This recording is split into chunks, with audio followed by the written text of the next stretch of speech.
Coming up today, what is the biggest margin you've ever won a game by? Have you ever turned up for a game after full time?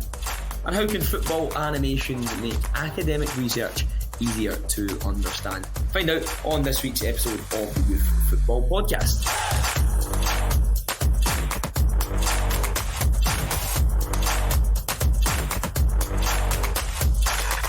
Hello and welcome to episode 14 of the Youth Football Podcast. My favourite number, by the way. Fantastic number. I'm your host, Adam Binney, joined, as ever, unfortunately, by Robbie McDonald. We've got Callum Watt on the podcast today and a debut. Connor Crabb, I think this is your first time on the pod, so welcome to the Youth Football Podcast. We'll be hearing more from our guest reporters later on. We will also be hearing from Fiona from Research for Everyone. She's going to chat to us a little bit about the work she's been doing over at the University of Glasgow with heading in football and the links that has to certain diseases and particularly dementia, and how the Research for Everyone project is trying to synthesise that work and make it a little bit easier for people like us to all understand. Now, it's been a busy week for us all. We've all had certain few things going on, but we have a celebrity among us. Callum Watt has gone famous on Twitter for all the wrong reasons. Callum, what happened? No, just obviously after last week going to Ibrox with Hibs for Rangers away, I think I was just bitter about getting absolutely turned inside out. I love that you're admitting that. A wee tweet just sort of, I don't know, see if we catch a few bites about being in the away end, and I got my fair share. That is amazing. But tomorrow night you're going to be up against Robbie's lot. We're going to have a little YFS reporter derby, Hibs versus Ross County. Robbie, are you going to be throwing any lighters or unidentified liquids at Callum? If I can spot him, then I might have to take him. But Robbie, you've usually been abroad, or every time you do this, you've been away. Where was the most exciting place you were at the weekend? Motherwell was quite exciting until we threw away the lead. I was through in Edinburgh. I was through in Edinburgh on Friday night for a Cayley, so that was that was a better way to spend my weekend. But this man never stops. Motherwell. Where's the Cayley in Edinburgh? Pardon? Where was the Cayley in Edinburgh? Somewhere in Leith. It was like my mate. It was one of the boys' 21st. So danced the night away. Okay. Had a wee excursion to Dropkicks, which Ramsey will remember from the night before the Cali Cup. Dropkick Murphys! What a place! Struggling that day, but yeah, a night bus home got me back to bed for 5:20 before the Motherwell game the next day. So that's not the best preparation. A Cayley for a 21st is a bit rogue, is it not? It's fantastic, mate. I think it should happen more often. Yeah, it's quite unusual, isn't it? That's quite, and it was like a joint 21st with his sister. His sister's down in Loughborough, so there was quite a few English ones up. Oh, they right. were struggling with a couple of the dances, but they got through in the end, and I taught them a thing or two. You might be a dancer, Robbie. Mate, if it's Scottish dancing, if a Cayley dance I can hack, from my Highland roots. If you chuck me in the middle of a dance floor and ask me to cut some shapes, I don't think it's going to go down too well. I've got this awful picture in my head of you awkwardly standing with a drink in one hand, trying to cut shapes with the other hand in some rubbish Glasgow nightclub. It is a harrowing image. I have to say, I have seen that before. But Connor, podcast debut for yourself. We've had to ask pretty much every reporter that's come on this same question, because we've had some great stories.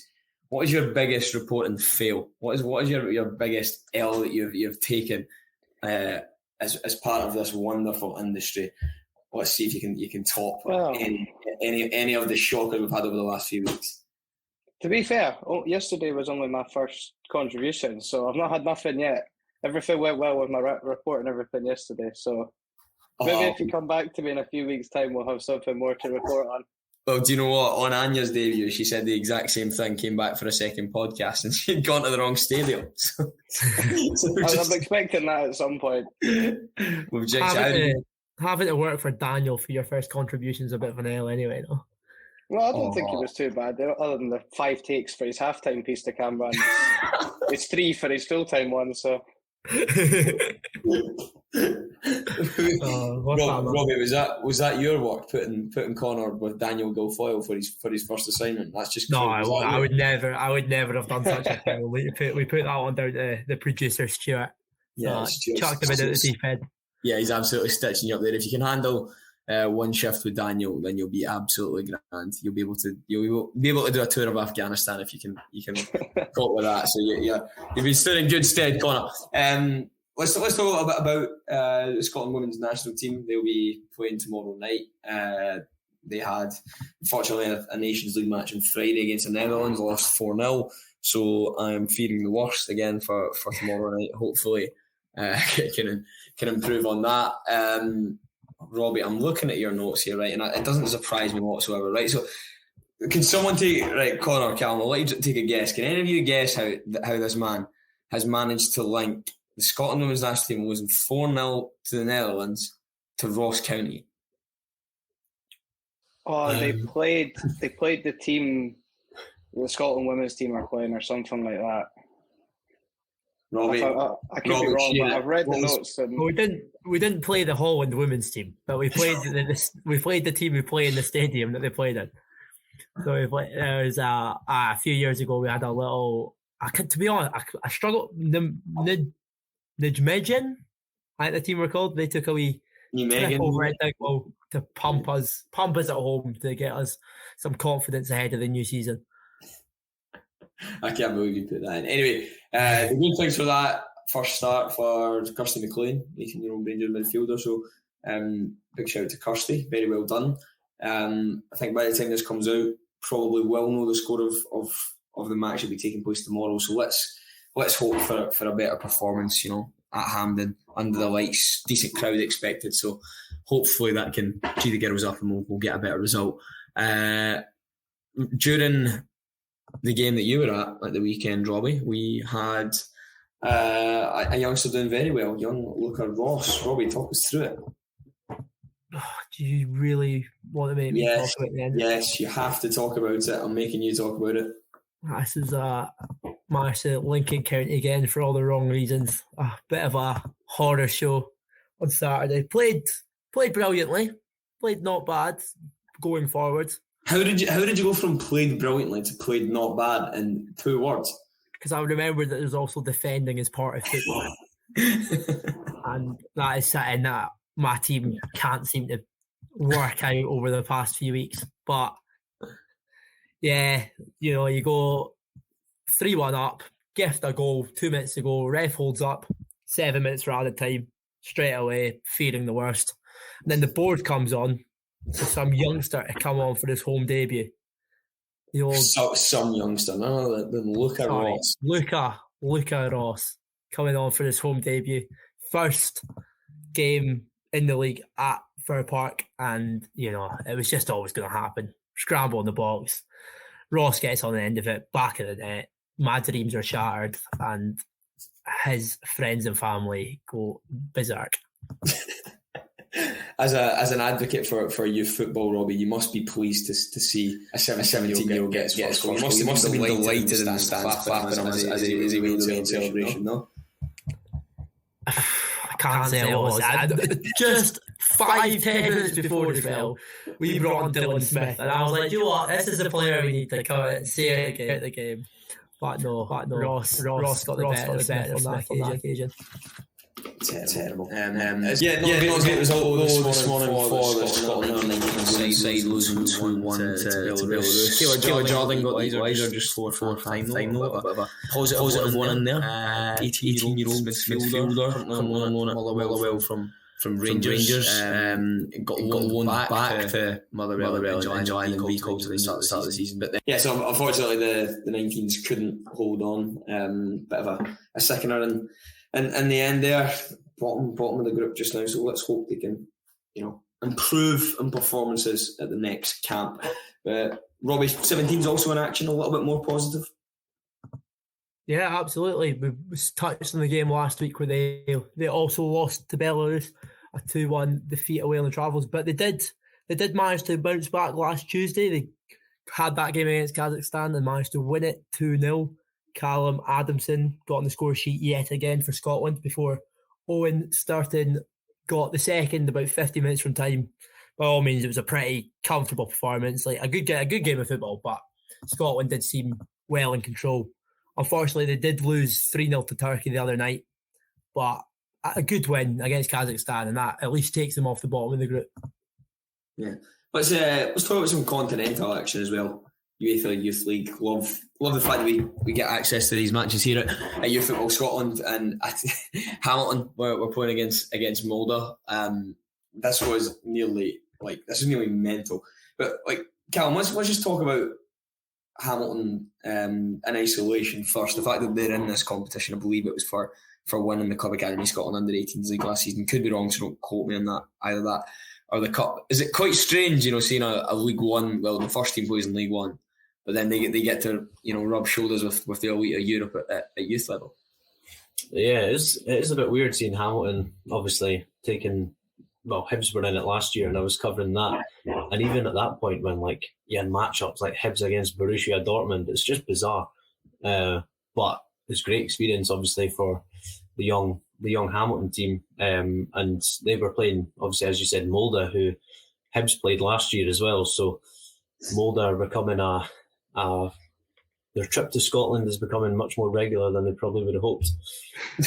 Yeah, those 19 boys, under 19s Molde team will be absolutely sick of coming to Scotland by the time we get to next year and they draw Wraith Rovers on the 12s and the youth league or whatever. But Connor, we looked like it was a great comeback in the end for Hamilton under 19s. It seems to be it was nearly a great comeback in the end. Didn't quite come off, but they did at one point get to a comeback, which we will talk about. But Connor, it seems like a club, Hamilton, that always produce top talents. Why do you think that is? I feel like they've always had a strong academy structure. Some of them go on to play at higher teams at higher levels, and then some of them just stay where they are. But I've always been really impressed with some of the young talents that Hamilton have come out with. Yeah, it always seems like their team has got 4 or 5 academy graduates starting every game. Every time I've covered Hamilton, you look through the team sheet and there's loads of academy graduates, and that's not to mention the guys that go on and move on from the club and play at a higher level. Like I believe 2 boys did just at the end of the window. They're moving on to Norwich and Sheffield United, including Brian Loney. So hopefully he can kick on and do very well. But we're teasing you a little bit about how mental this game was, with a comeback that was partially completed and then unfortunately ended right at the death. So let's hear from Alex Price, our reporter, who was out at the game to run us through what was an absolutely mental game of football between Hamilton under-19s and Molde. Full time here in South Lanarkshire, it's finished Hamilton Accies 4, Molde 2, meaning Accies bow out of this year's UEFA Youth League in the first round of the competition. For the most part of the second half, it felt like it was going to be the fairy tale night that the Scots dreamed of. It only took Accies 4 minutes after the restart to light up the thought of a comeback. Smart play between Neeson and Black on the right wing, seeing Kalala into the box. He slickly beat off Michford and whipped in a dangerous cross into Meakin, who headed home from just outside the 6-yard box. Accies were relentless after this. In the 63rd minute, a shot smashed off a Molde player's hand and Accies were awarded another penalty. Black once again converted from the spot and got his hat-trick for the night. Accies looked again as they could have snatched a winner. However, a quick break in the 73rd minute from Molde seen Oscar Michford burst down the left-hand side and see a ball across to Leon Juberg-Hovland, who tapped it into Andre's Miko burst, and he guided a missile into the top corner, spoiling Accies' parties. Accies huffed and puffed until the final minute. However, it just wasn't their night. 5-4, it's finished on aggregate. Robbie, what a game. Alex is a lucky boy getting to watch that one. Are you jealous? No, absolutely. I've not seen a game of that stature in a wee while, but just I was here, I was at home editing his piece to cameras coming through and getting all the coverage as it was going out, and I just could not believe what I was seeing.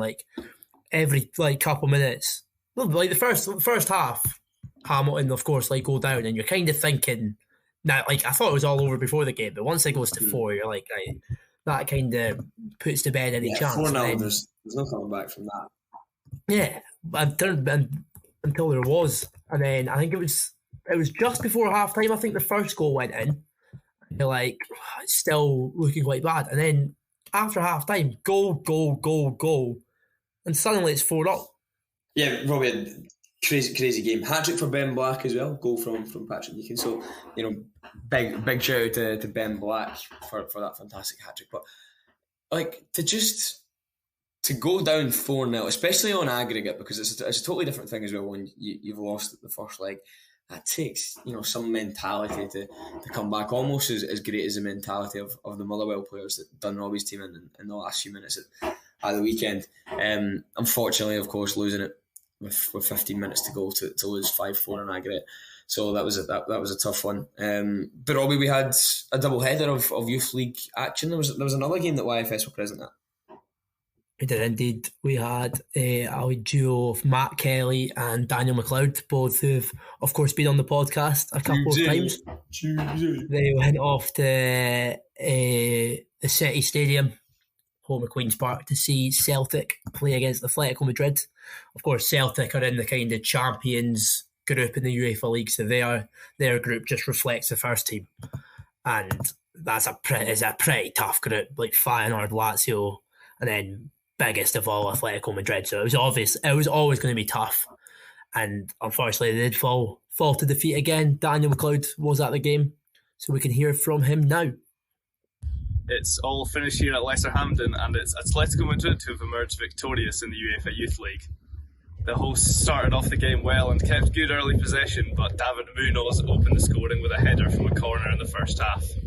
Ryan Balid doubled the Atletico lead with a late rebound, and ultimately the Spanish side had too much quality for Celtic today. Yeah, so it was a pretty tough afternoon for the Celtic youngsters, but 2-0 is I would say that's quite a respectable result against a team of Atletico's stature. Yeah, I was actually speaking to Chubsy about this game, and he nearly got us an interview with Fernando Torres. Now, that would have been so cool, because obviously Torres is the coach of that Atletico team. Apparently he was up for it. El Nino wanted to speak to YFS. That I can confirm, official and confirmed. El Nino wanted to speak to us, but unfortunately was restricted by media officials from Atletico Madrid. So yeah, we made a new enemy in the Atleti media staff, not letting us get an interview with Fernando Torres. Understand why. I'm sure Mac and Chubsy would have been talking an absolute nonsense till we never wanted to coach football ever again after hearing what they had to say. But I actually need to tell you, Robbie, I done a big favour for Chubsy, Daniel McLeod, and his good friend, well, Peter Mackay. Done a little bit, done a wee interview for them for a university project, right? So they've taken me away from my work. I'm a busy boy. I do this favour for them, and they were like, right, I know this is a bit weird, but can you speak to Chubsy when you're answering the questions, even though it's Peter that was asking the question behind the camera? I was like, yep, no bother. And oh my God, that boy was just trying to stitch me up the whole way through. I'm doing a favour for him, and I'm just looking at him, and he can't stop laughing. It's because he's not asking the questions. I'm just talking about some serious stuff, like some that's not a laughing matter, and he's just smiling and laughing the whole way.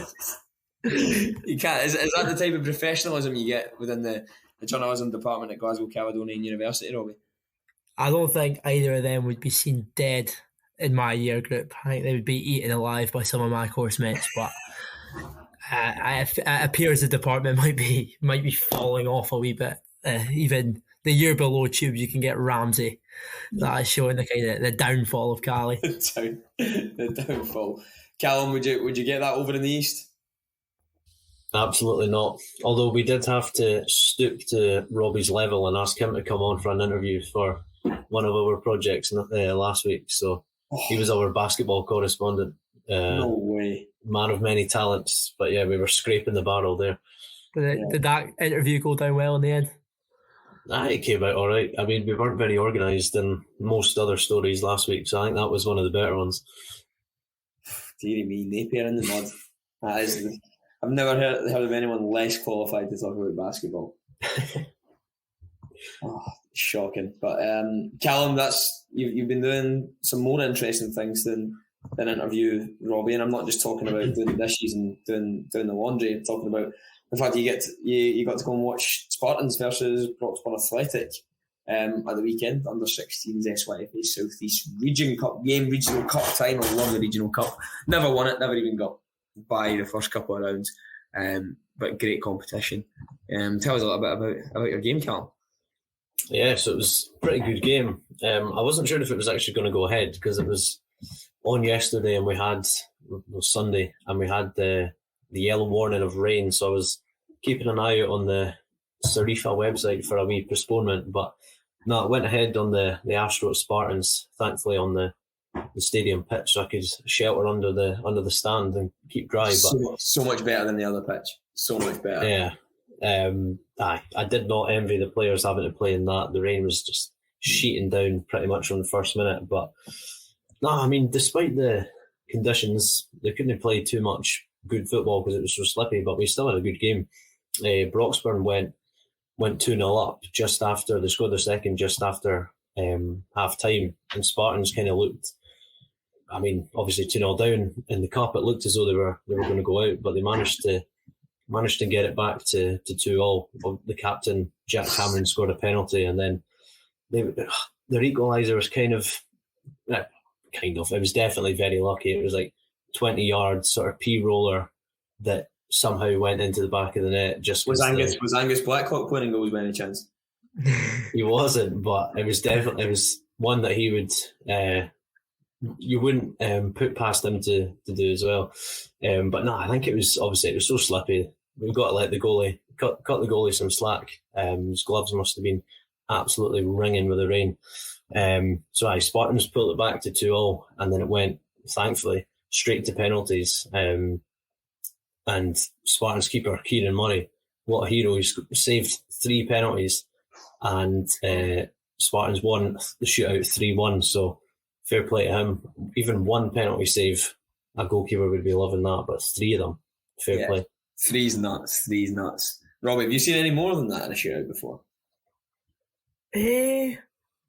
Not a game I've been at personally. Yeah, I say that because I remember myself and Matt went to Celtic Park last year for the Glasgow Schools FA Cup final, and this is terrible. Oh yes, I remember seeing this. I cannot remember the names of the two schools. This is terrible. But one of the keepers I genuinely think saved like 6 or 7 penalties. It was mental, because it kept going on because both keepers kept saving like loads of penalties, and I think one saved more than the other, but it was maybe like 7 saves to 6 saves or something. There was a few misses in there as well. But it was like 1-0 on penalties. It was absolutely mental, and nearly everyone took one. I cannot remember the exact number, but that was a crazy game, absolutely crazy game. But Callum, I believe you got a wee interview or a couple of interviews after the game. Who did you speak to? So I caught up with Ford, Mills, and Denzel after the game. In fact, they came up to me before the game, just as I arrived, and specifically asked that if they win, I speak to them. So they were very much up for the interview. So I'm sure we can get a wee clip of that now. Yeah, let's hear it. Let's hear from Ford and Denzel. So I'm here with Ford and Denzel of Spartans under 16, so have just progressed to the next round of the South East Region Cup after beating Broxburn on penalties. Ford, what was your thoughts on the game? I thought we battled hard to get the win in the end, but it was a poor first half. But we battled and got the win in the end. That's all that matters. But yeah. You say you went 2-0 down, and then you clawed it back to 2-2 to take it to penalties. Did you always have the belief that you could come back and get into the game? Yeah, of course. We're good at coming back from, getting goals down. And even when we conceded the second goal, we knew that we could always get the result that we needed. So next week you're in Scottish Cup action. You're into the next round of the South East Region Cup. Are cup competitions something you think you can progress well in this season? Yeah, definitely. I definitely think our team's got it in us to do well. We just need to believe ourselves that we can do that. But I think we've got it in us to go far. Well done, boys. I'll go and let you get dried in the changing room. Cheers. Great to hear from Ford and Denzel post-match. very willing participants, Callum. It's not often that you get that in this industry. Maybe more often at grassroots level, but great to have boys so keen. Was it your celebrity face that they noticed prior to the match to know that you're the main man to speak to? Must have been. They must have felt sorry for me after the absolute hounding I've taken on Twitter over the last week. Want to give me a wee word. But nah, fair play to them. Especially, they would have been forgiven for just running straight off into the changing room to get dry. But now they were still up for it. So fair play to them. Yeah, top lads. So thank you to Ford and Denzel. You also got a chat with the manager as well. So here's Coach Jimmy. So I'm now here with Coach Jimmy of Spartans under-16s. Jimmy, your boys have just progressed to the next round. What were your thoughts on the game? I thought it was a game of two halves. In the first half, Broxburn were far more aggressive than we were. In the second half, I thought the boys showed some great character, some great battling qualities. Then we got back into the game at 2-2. And to be honest, they're a great bunch of boys. They're good technical players. And I never had any doubt that if we got that goal, we'd get back into the game. When we'd done that, I think we could have went on and won it in the time scales. But happy to have got to the penalties, and they've done the business. So more than happy with that. As you say, they showed some good battling qualities. The weather, not too great. Did that impact your game plan in any way, having the rain lashing down for most of the 80 rather? It did, in as much as four of them have just came back for holidays in the sunshine, and I thought they were going to be freezing today, but they've done really well. It was a hard game for both teams, given the conditions, as you say. The rain was there, it's cold, but that's the character of this team, as I say. They battled hard and put up with the weather and got us the win that we needed. So, thank you. Perfect, that's great. Congratulations. Yes, thanks to Jimmy and to Ford and to Denzel for chatting to us all about the cup victory in the South region. What's that? Southeast region. Making up words myself here. Connor, you also had the privilege of attending one of the matches between Curry Star Whites and Pufferson United with the main man Daniel Guilfoyle. Before we get into the game, Connor, what sort of advice was Daniel giving you pre-match? He's a well-experienced member of our volunteer team now. What did he say, if anything? He was very quick to tell me he's been doing this for 4 years, or this is his fourth season. He was very quick to get on that. He was just basically saying just to keep calm, do what you can. Of course, Daniel would say that. I've never met a man that's more calm, too calm. Never gets worried about anything. The game itself was very, very interesting.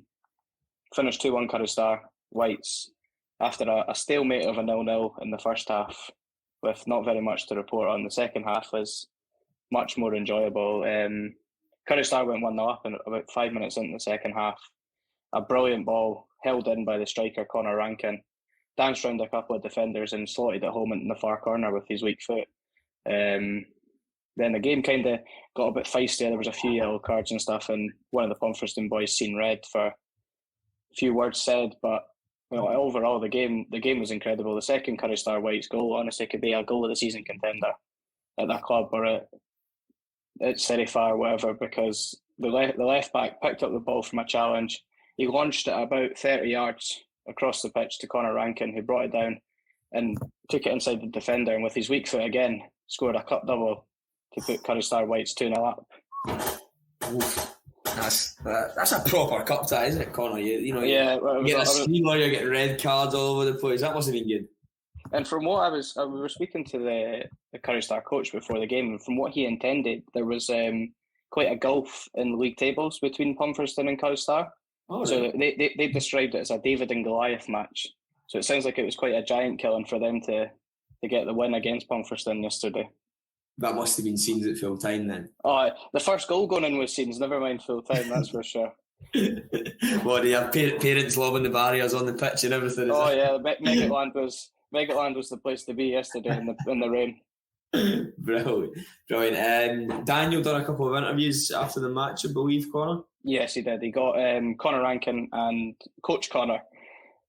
Yeah, well, and he definitely done those interviews after the match and not at half time. Definitely after the match, yes. But no, Connor, great to have you go and do your first game. Sounds like you had an absolute belter. What do we think, Robbie? What do we think Connor's first blunder is going to be?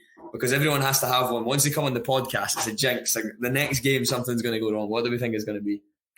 I don't really want to hazard a guess because I feel like that will make him think even more about it. I'm kind of excited to see what happens.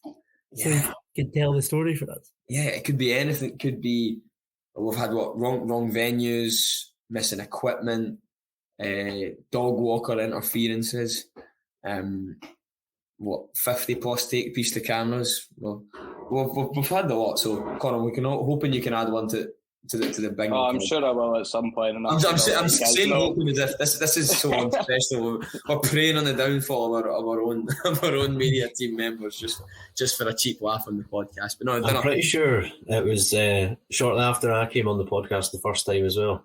I was writing up some match report from whatever game, and I must have, definitely did look at the wrong team sheet, and effectively had said like someone had scored into the wrong goalkeeper to give their side the lead. And then it took until one of the parents actually commented on the Facebook post being like, I don't know who this reporter is, but he's completely got it wrong. I had to sheepishly message Robbie and be like, oh, by the way, can you change that name? That's brutal. Oh, well, at least one of our the kind parents was kind enough to let you know that you made an error. I think we had nearly a nightmare, Robbie, from James at the weekend with a bit of traffic. James Henry doing having another YFS contribution. What happened there? It wasn't nearly a nightmare. It actually was a nightmare. The poor boy was stuck in traffic. He was messaging us being like, "Right, I'm gonna get I'm on my way to the game. Left in plenty of time." I went to his first game with him, and me and him were both spent the first 5 minutes of the game trying to find the football pitch. So he had a bit of a history. So this time he thought, I'll set off early, get there on time, and the M8 was just at complete gridlock. Oh, and there was there might have been an accident, and he was stuck there for the next 2 hours. He turned. We were messaging him. We were like, right, fair play if you're going home with that. But if you stick it out, try and get there as soon as possible. Try and chat to the coaches, improvise a bit, and then I get that Harold message that just turned up. Nobody's here. Everyone's gone home. Oh, so fair play to James. A wee shout out to him for still persevering and turning up. But no, a shame. A bit of a howler for him. Yeah, that's a nightmare. I feel bad for James. I really like James. He's a great lad. So we'll get him on the podcast soon so that he can tell the tale of his own blunder to fully initiate him as part of the YFS team, because everyone's got to do it. Robbie Warren was out of a game at the weekend as well. Regional Cup weekend, a match between Haddington and Edinburgh South. So let's hear from Lauren. Today I was watching Edinburgh South Athletico versus Haddington under-17s in Division 1. Good battling at the start of the game, but Haddington came out strong with 2 good goals in the first half, and then managed to score another in the second half. Though Edinburgh South Athletico came fighting for the goals in the second half, but unfortunately couldn't get a ball in the back of the net. So the game finished 3-0 to Haddington. Robbie, sounds like a belter, this one, eh?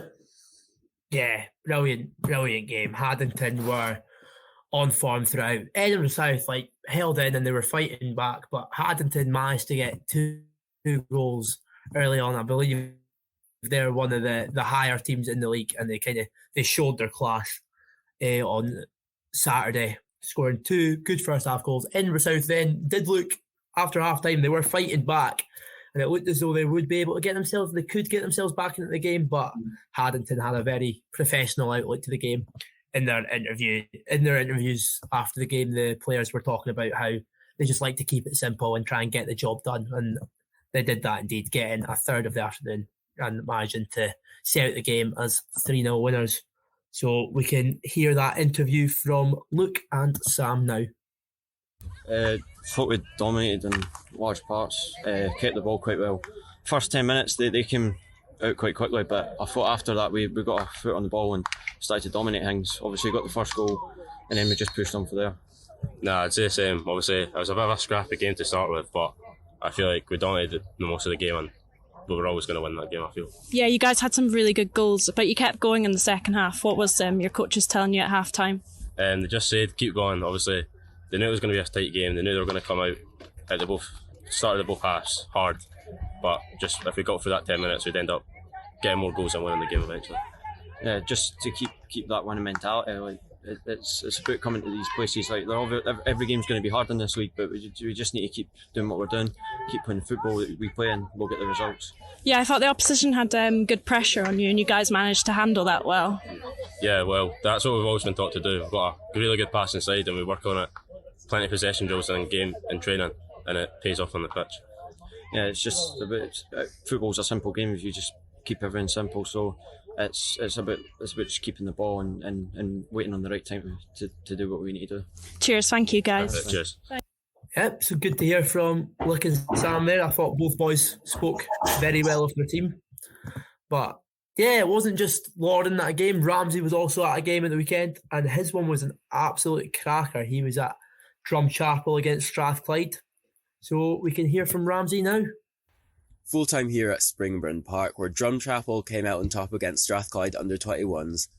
Sean opened the scoring for Drumchapel only around 20 seconds in, which gave them the perfect start, but Strathclyde fought back and after a good period of possession play had an equaliser through their man Adam with a clinical snapshot finish. Strathclyde were to go ahead in the second half though. A free kick came in, and even though Drumchapel keeper Jack made an excellent save, Adam was there to finish. Drumchapel wouldn't lie down though, and after a good period of play for them, Owen slid in an equaliser after a goalmouth scramble. It looked like the game would end a draw, but Martin of Drumchapel played through and sent an absolute screamer into the top corner. It was absolute limbs for Drumchapel as they celebrated emphatically. Full time here at Springburn Park with the score Strathclyde 2, Drumchapel 3. Robbie, we had reporters all over the place, loads of games. We didn't have to include everyone, but of course you had to put in one of Strathclyde Uni getting beat. Have you done that just to wind me up? Yeah, that's of course a deliberate. I was just about to bring that up, how you've obviously left Strathclyde now, but it doesn't seem like the team's got any better without you, has it? Well, you wouldn't have ever caught me playing for the under-21s in the first place, mate. Yeah, I was always a first team player, so get that right before you come and slag that team. Come on. The 21s are actually a good side. They're made up of boys exclusively that are in first and second year at the club. Lots of good players there that have gone on and done really well for the first team. The coach Andy Searle does a great job with those lads. So unfortunate defeat. Sounds like a great game. Drumchapel always have great sides. But I've got to see if Strafford won. Andy is a great interview. So like Andy Searle would have been brilliant to have one. Right, one final game to go through. Robbie, we had a debut for someone that had made an on-field debut before an off-field debut for YFS. Yeah, well, this is one of my course mates, Kieran Luddy. He actually applied to join the media team, I think back in March, and got completely patched off by our producer Stuart. No way. After being, which Kieran's like to remind him about, but after being dragged in to the YFS Cup. Not that I like to mention it much, but of course Kieran did get his revenge on Stuart, putting him to the sword, getting the win for the West team. Yeah, Kieran scored as well. Didn't go from him, and he's one of these players. I knew when we were trying to find a replacement, when we were trying to find a last-minute player to come into the game, I knew Kieran. Kieran was one of the ones I was hoping would not be able to play for your team. But having asked a few of my less talented course mates, we were left with Kieran. Of course, he managed to get the goal against us. But as a reward for that hard work, Stuart did eventually allow him into the media team. So he had his first game at the weekend, and we can hear from him now. It's full time here at Ballarup, where Drumzagger Blues have met W Academy 6-3 in the Glasgow and District Youth League. Despite the heavy rain, the game burst into action with W Academy scoring 2 well-worked goals within the first 7 minutes. It wasn't long until Drumzagger found their feet and their intense pressing paid off, putting the game at 2 each within 20 minutes. A couple cracking goal-line clearances from the Academy's captain kept the game level as we went into half-time, only to see the second half start just as the first. Drumzagger went ahead for the first time this morning with a penalty after a late challenge from the W Academy goalkeeper. His teammates found the third goal and brought the game level at 3 each, only to see Drumzagger dig in and find 3 more. Both teams done very well to play an attractive style of play despite the ugly weather conditions, but it's Drumzagger that come away with the 3 points. Yeah, what a game that was. 6-3 to Drumzagard. Drumzagard 2-0 down early on. Managed to get the comeback. Have you ever scored 6 goals in a game before, Adam? Yes. I think the most, well, not personally, I've never scored 6. No. I was going to say, as a team. Yeah, I've never scored 6, but I think the most my team scored in the game is 19. We won a game 19 now.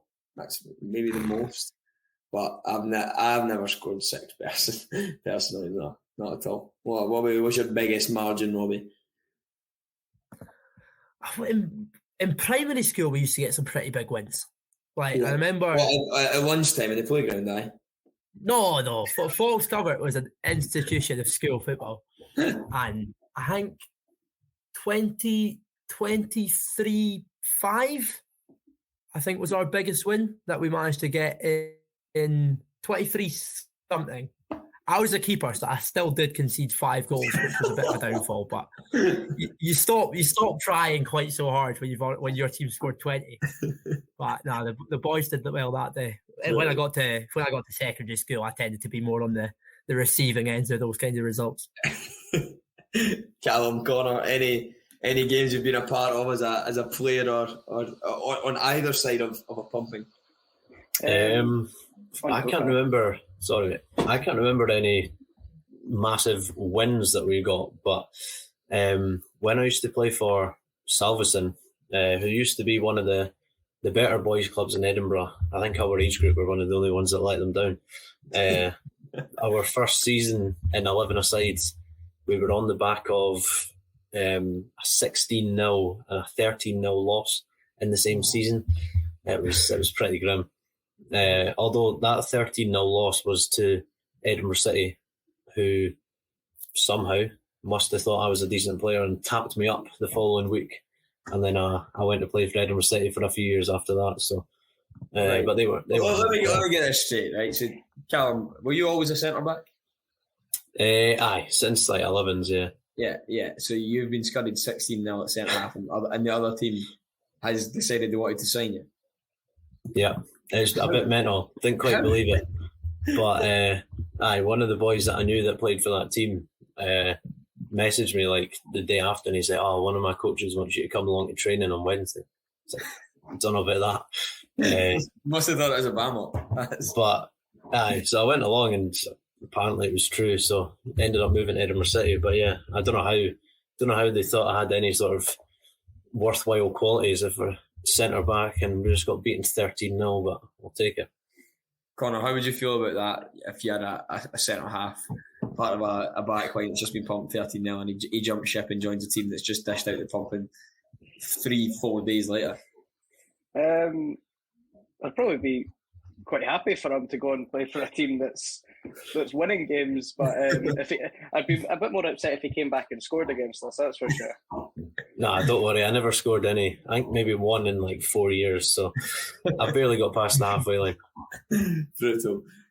Connor, any experiences similar to primary school, I had 21-0 in primary school. High school, for you or against you? That was for us. We won 21-0. High school, we had 10-3, I think, was our biggest. And at club level, my biggest was 8-0 for us. There you go. A proper player among our ranks, unlike people that are getting beat 16-0 and then getting signed by the other team. Signed by the other team. Bobby, who was part of a great team, but sounds like he was the weak link in his primary school team as a keeper who let in 5. If you're scoring 21 of that one, I don't know how the other team are even getting 5 shots on goal. So that's poor from you, right? Anyway, we got completely sidetracked there. We're talking about Goal Fest. This wasn't even a big margin. It was just a game with a lot of goals. 6-3, of course. We had a little interview post-match. Kieran was speaking to Craig Thornber. Great comeback. W Academy came right out the traps, 2 goals up within, I think, 5-7 minutes. They really pressed, they really wanted to go on the ball. Our boys were kind of, to be fair, they were still trying to go on the ball, but they were a bit shell-shocked with the 2 goals. But I think they kind of stuck to the task, and to be fair, I think once they got a wee bit of a kind of handle on the pace of the game, we then got 2 goals back, and I think for them we just slowly but surely got our foot in the ball and started moving it about the way we always try to do. So initial reaction is basically W Academy, you know, what a start they had. 2 good goals, to be fair, credit to them. So yeah. And like we were talking about, the rain has obviously been chucking it down the entire game. How do you think that affected the game, and how do you think the boys reacted to it? To be honest, I think, even initially you're thinking it's never going to be unplayable, but some of the goal mouths were actually flooding as the game was going on, you know, that way. But to be honest, I think the boys handled the weather conditions fantastic, to be honest. They were clearly cold and they were absolutely soaked, and that can always have an effect on, you know, some players. But I thought, even, you know, both teams, to be honest, I thought both of them really worked their socks off, worked really hard the whole game. So I think they handled the conditions great, because it was challenging for them. And like you said, great comeback. It shows a lot of character in your team. How do you think that stands you in stead for the rest of the season? To be honest, I think that's one of the things that we speak to the boys about. It's like, we're up against some really good teams in this league. We're not going to get everything their own way. Teams are going to come out and really want to go on the ball, and to be honest, they're going to want 3 points.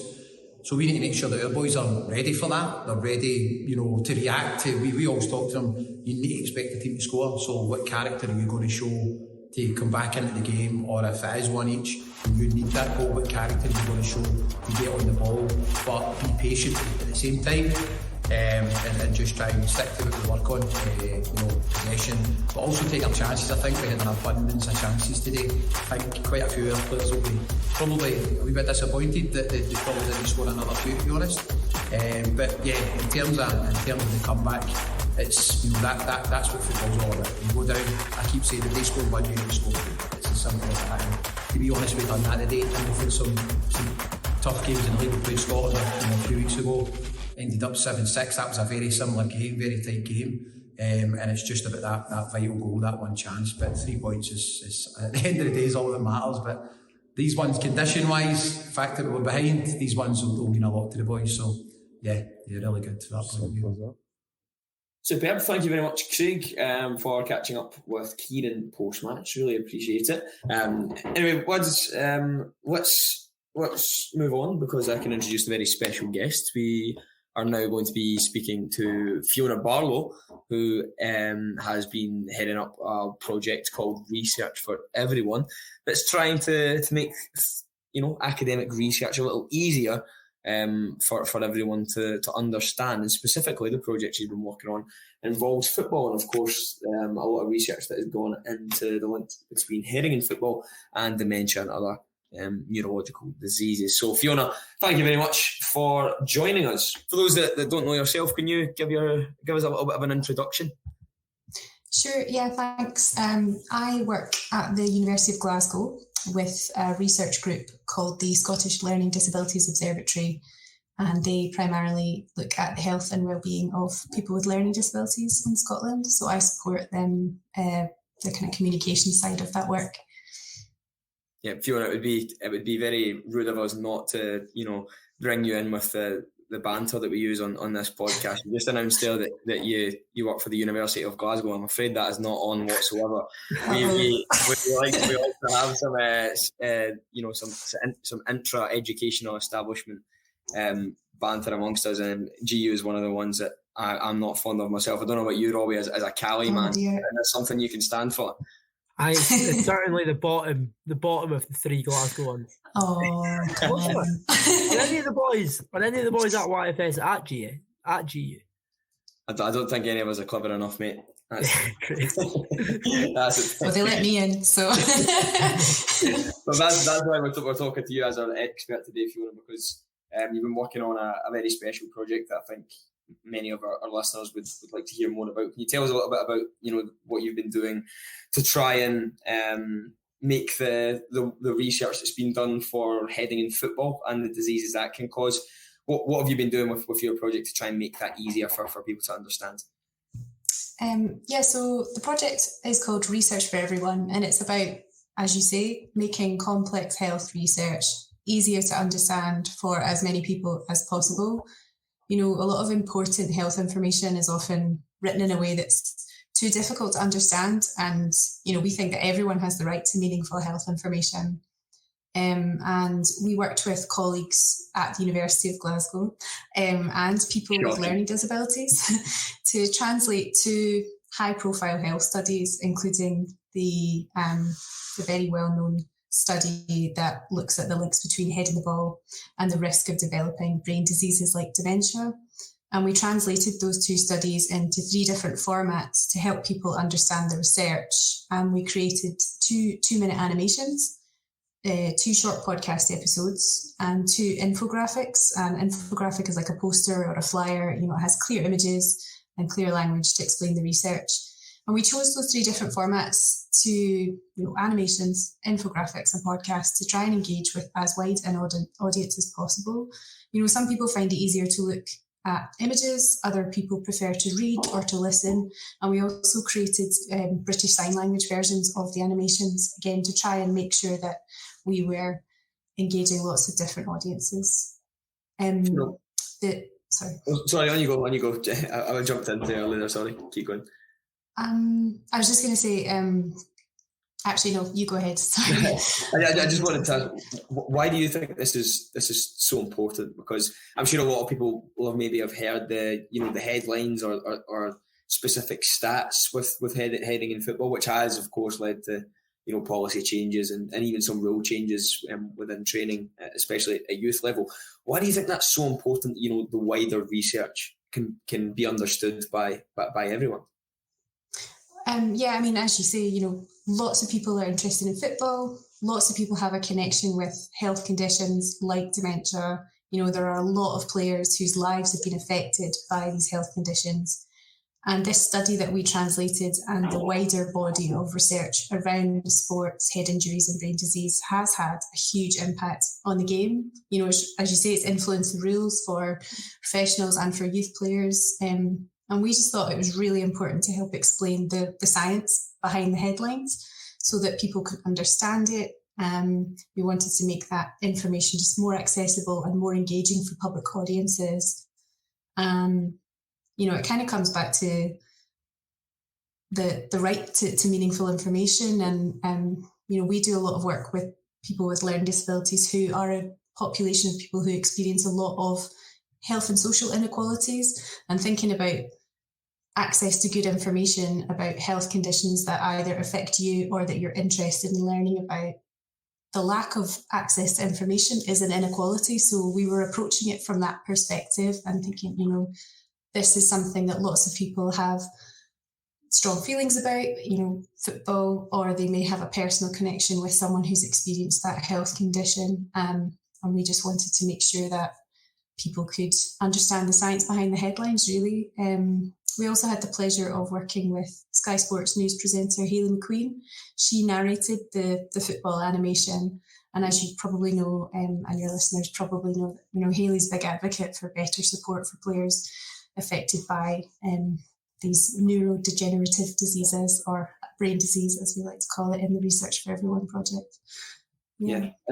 Can you tell us what was the thinking behind using, animations, podcasts, infographics? Because I'm sure there would have been, countless news articles where people have taken the information from the research and tried to, make that for as easy to understand as possible. But as you've said, it's not really for everyone, that being able to read the words on a page. I think it's quite important to be able to show someone rather than tell them as well. Yeah, I absolutely agree. And, we work with people with learning disabilities at the Learning Disabilities Observatory. And what was really fantastic and innovative we worked with 6 people with different communications needs, and they brought this fantastic, fresh way of looking at, complicated scientific language, and really broke it down and challenged that typical academic way of talking about science and talking about research. And, again, thinking about the ways that different people consume information. Some people like to listen to a podcast, they like to listen to a chat, an interview. Some people prefer a wee bit of storytelling. And some people like to have the information, they can print out and hold it in their hand or put it on the wall or keep it, and we wanted to try and engage with the different preferences as well as different, communications needs and styles. So yeah, the group of people that we worked with really helped push that. They really challenged long, complicated scientific words, and we're like, why say it like this when what you really mean is this? So they put together the script. They also chose what the colours and the visuals, what people, what the characters looked like in the animation. It was a very kind of hands-on approach from the group, and we worked with a brilliant animation company called Media Co-op, who are really good at kind of working in this kind of innovative way. So yeah, we hoped that these different formats help people to connect with the research, whether you prefer to sit and have a cup of coffee and listen to a podcast, or you like to watch an animation. And I think the really key thing is that they're for people of all ages. We tried to design things that, children and young people might, I think perhaps the animations might appeal more to younger audiences, whereas a podcast might appeal to slightly older audiences. But actually the people that were interviewed, it was a researcher, John McLean, who is he's the chief executive of Hampden Sports Clinic, and he was one of the authors on the study about football and dementia. And he was interviewed by Michael McEwen, who is a learning disabilities activist and self-advocate and journalist who's very into football. And the conversation between them helps break down the study again in just really clear terms, so that people like me who don't have a huge knowledge about football can understand what the science is about, what it means, and what the recommendations are for the game in order to keep people safe and reduce that risk of head injury, reduce that risk of developing brain diseases like dementia. Where would you like to see this work used? Because I'm sure you would like this to be spread to as many areas as possible, so that your work gets out there. But who do you think can benefit from this specifically? Sorry. Well, we're really interested in. I mean, this is a new approach for us at the university, and we're really interested in getting feedback and hearing what people think of the podcasts, of the animations, of the infographics, and kind of using it. I suppose they're quite educational, they're quite informative, but we're also hopeful that they're quite, eye-catching and engaging. And whilst we're talking about health conditions that can have a really devastating impact on a person's life, the approach that the group took to creating these, this information in this way, we've tried to keep it as light and easy to understand and engage with as possible.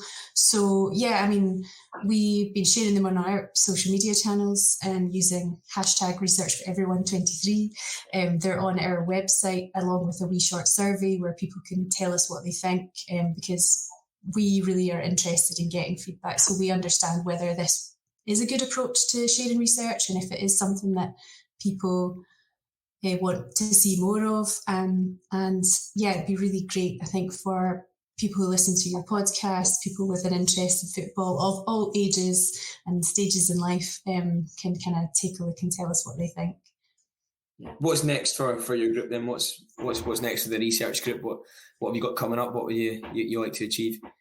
We're hoping to be able to, to take this approach. So working with people with learning disabilities to translate, to challenge the typical academic way of talking about research and produce something that lots of people find interesting and informative and helpful. We would like to be able to do that across different areas of health, but we need to kind of see how we got on with this one first and, get that feedback and evaluate it a bit. But yeah, what we'd like to be able to do is roll this out so that Research for Everyone becomes really standardised and embedded at the University of Glasgow, and then hopefully across other universities, not just in Glasgow, but elsewhere. So, and it's encouraging other researchers to take a look at how they share their findings and think, well, is there a way I can make this clearer so that lots of different audiences of all ages, of all backgrounds, people with different neurodivergent conditions, people with different communications needs, how do I make my information available to everyone? That's what, we want people to take that approach, but that's probably quite a big vision. one thing at a time, I guess. Yeah, and for those who are listening to this that might want to go and watch some of the animations or listen to the podcast, where can they go? I know you touched on it a little bit. Where can they go to access it, and how can they get involved and help the project in future? Yeah, so our website is I don't know, should I read a link out loud, or maybe go for it. Yeah. It's really clunky, isn't it? So yeah, it's sldo.ac.uk/inclusive-research, and you'll find everything about the Research for Everyone project there, including the animations and the links to podcasts and the infographics and also the surveys. So feel free to take a look and let us know what you think, and feel free to share on any social channels that you might have using #Research for Everyone 23. Perfect. Fiona, thank you very much. Is there anything we've missed that you wanted to cover? Anything that you would like to add? I'm just checking my notes, make sure. No, hopefully that's all the key stuff, just making sure that people know it's there, why we're doing it, and that we want, to encourage people to have a watch, have a listen, have a read, and then let us know what they think. So yeah, thanks very much for having me on. No, that's absolutely perfect. Thank you very much for giving up your time, Fiona, this evening. That's really helpful, and hopefully some of our listeners can go and check it out, and maybe that can help them understand some of the complexities of academic research for us specifically within football. So again, thank you for your time, and we really do appreciate it. Thank you all. That's great. And if I do hear back from my research colleagues, and if you're looking for a bit more of an in-depth, someone who's got the science to come and talk to you about this, then I'll be really happy to put you in touch. I just wasn't able to hear from them in time for tonight, so that's all right. No problem at all. Keep in touch with you, Robbie. Perfect. Brilliant. Yeah, great to hear from Fiona, speaking all about her project. So again, if you'd like to get involved, head over to their website or social media channels, fill in that survey if you can, give the animation, the podcast, everything a little watch or a listen. It might be very helpful. So again, thank you, Fiona. But lads, unfortunately, that's all we have time for this evening. To Callum, Connor, Robbie, thank you all for giving up your time. Well done to Connor on his debut. We look forward to welcoming you back when you make your inaugural YFS blunder, and we'll hear all about it on the podcast. To everyone that has listened this week, thank you very much for your company, and we'll see you all again next week.